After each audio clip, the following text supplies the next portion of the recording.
Okay, so virtual memory is a memory management technique to help us when the size of our program exceeds the available RAM.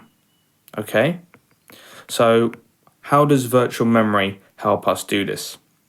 So when we have a program here, we split it up into what's called pages or segments.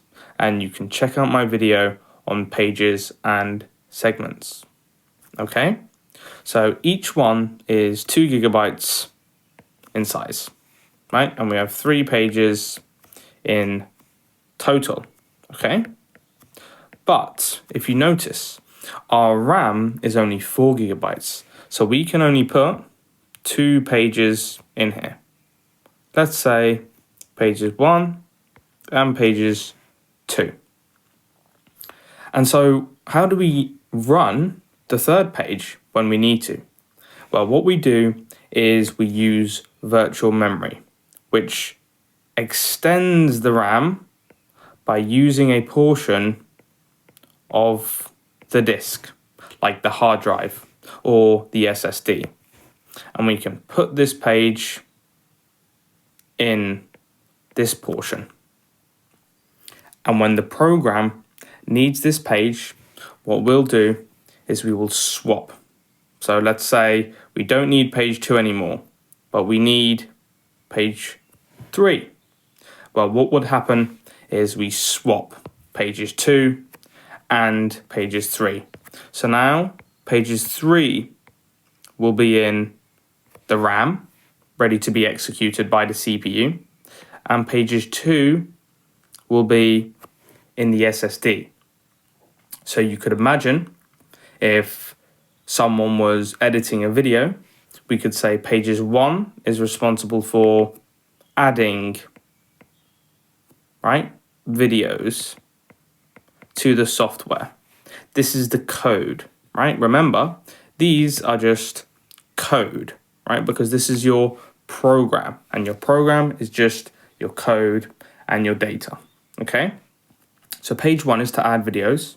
Page 2 is to save your progress so far. And page 3 might be to add special effects, okay? Which we can say is FX. So when we're adding videos or saving, we will use page 2 and 3 in the RAM.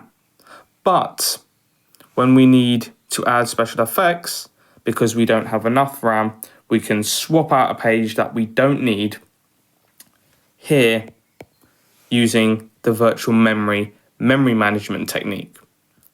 But what are some challenges with using virtual memory? So I think you might be able to see, but one of them is too much swapping, right? When the system spends more time swapping pages than actually executing the code in the memory. And this is called thrashing.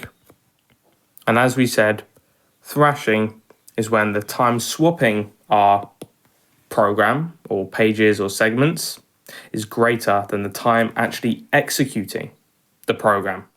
And the other issue is performance overhead. And this is because disk access, as we know, is slow. It's not like our RAM, which is fast access, because remember, our CPU will be somewhere here. So RAM is fast access, okay? And remember, the CPU, the reason why our pages are in RAM is because the CPU needs to access the program code, instructions, and data. So RAM's very fast, but disk is a lot slower access.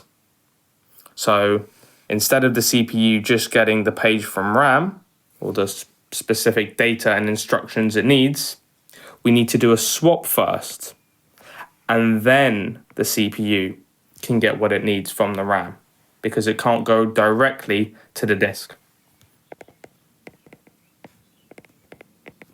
And so how do we overcome these challenges? So we need to make sure that the most frequently used pages remain in the RAM the longest. So if you take a look out of these functionalities here and what each page does, what page do you think we should keep in the RAM the longest? Well, it's likely this one, saving our video, because in video editing, we might be saving the progress regularly. So we don't want to have to swap every time we save. We want to keep the save already in the RAM. So we need to keep page 2 already in the RAM, and page 3, these special effects can stay in the disk, because we can swap that when we're doing something rare, like adding some special effects to our videos.